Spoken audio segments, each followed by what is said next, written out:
I'm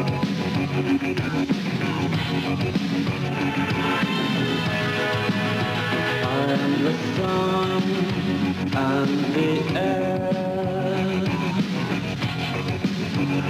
of a shyness that is criminally vulgar. I'm sun and air of nothing particular. The place where I grew up no longer exists, apart from here in the local history library, photographic evidence of Queen Square in Old Trafford. This is where I grew up, and it was demolished in the late 1960s. And in a way, it was like having one's childhood wiped away. In Queen Square, my grandmother occupied the 4th house.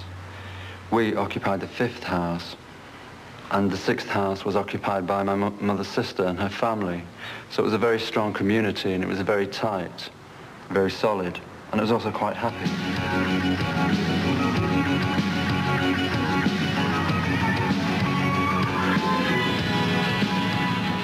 Well, there's nothing at Queen Square now.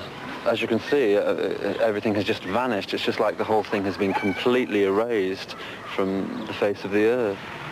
I feel great anger. I feel massive sadness.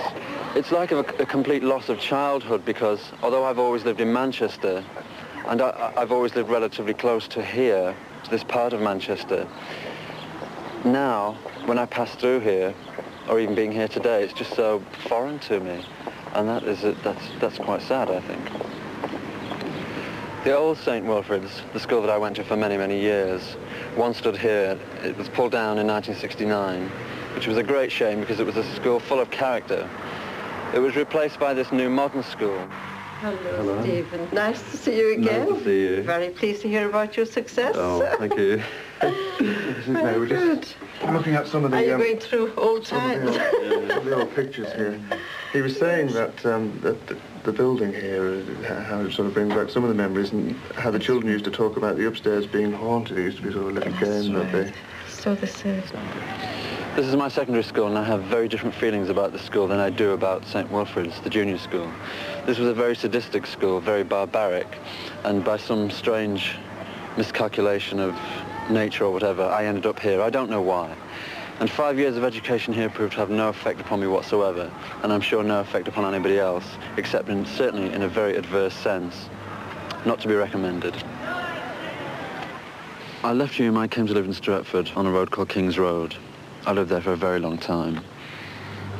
It's quite bland, quite uneventful. There's not really a great deal to say about King's Road. I never had a social life. I never left the house. I just simply sat in and read and watched television and done all the things that in life are generally considered to be quite negative and quite soul-destroying. The only way that I could find any mental relaxation is to simply go out and walk, and to walk around these streets, which can seem quite depressing to most people and seem quite laughably simplistic. But for me it was perfect fuel, because then I would go home and I would write furiously. And I found that for me it was a brilliant outlet. It was the thing that helped.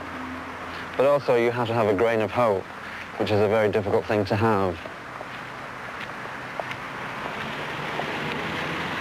I'm afraid, yes, I'm somewhat of a back bedroom casualty. I spent a great deal of time sitting in the bedroom writing furiously and feeling that I was terribly important and that everything that I wrote would go down in the annals of history or whatever.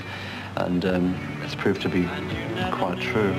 How much I really liked you, because I never even told you all I meant to. Now, for the very first time, I'm in a situation where I could leave the North and live in the place of my choice quite comfortably. But do I want to? I don't think I do. It's very difficult to say how things will be in the future because we tend to change our minds about places. But right now, I don't feel that I want to. I feel quite cemented, and I feel quite attached to all the things that I've known. Why? Who knows? This mystical bond, I really don't know. It's difficult to put it on the table and point at it. I would love to go